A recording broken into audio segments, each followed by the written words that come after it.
Rufus, நல்லதை ஆண்டவர் ஆசீர்வதிச்சு நடத்துறாரு, கெட்டதை மன வருத்தத்தோட அனுமதிக்கிறார்.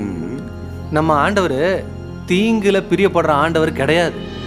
ஆனா நன்மையோ தீமையோ எல்லாமே அவருடைய ஆளுகைத்துவத்துக்குள்ள, அதாவது அவருடைய கண்ட்ரோலுக்குள்ள தான் இருக்குது.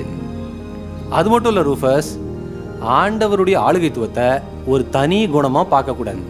அவர் அன்பானவர், நியாயமானவர், நீதி உள்ளவர், பரிசுத்தர் அப்படிங்கிற மற்ற குணத்தோட சேர்த்து வச்சுதான் பார்க்கணும். அப்போதான் அவர் என்ன செஞ்சாலும் சரியாத்தான் இருக்கும் அப்படிங்கிறது உங்களுக்கு புரியும்.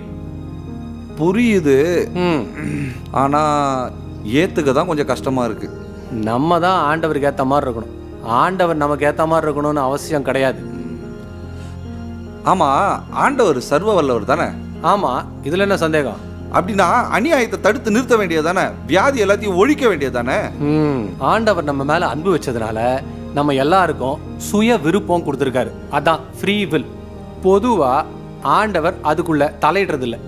அப்படி அவர் எல்லாத்துலயுமே தலையிட ஆரம்பிச்சா அப்புறம் நம்ம யாரும் மனுஷனா இருக்க மாட்டோம், மெஷினா தான் இருப்போம். இப்போ புரியுதா? புரியுதுண்ணே, இப்போதானே புரியுது. எது நடந்தாலும் நன்மையோ தீமையோ நல்லதோ கெட்டதோ அது அவருடைய தீர்மானத்தின்படி தான் நடக்குது, நடக்கும். சூப்பரா சொன்னப்பா. அது மட்டும் இல்ல ரூஃபஸ், நம்ம ஆண்டவருடைய பிள்ளைங்களா இருக்கிறதுனால நமக்கு எல்லாமே நன்மையா தான் நடக்கும். Kevin, lyrics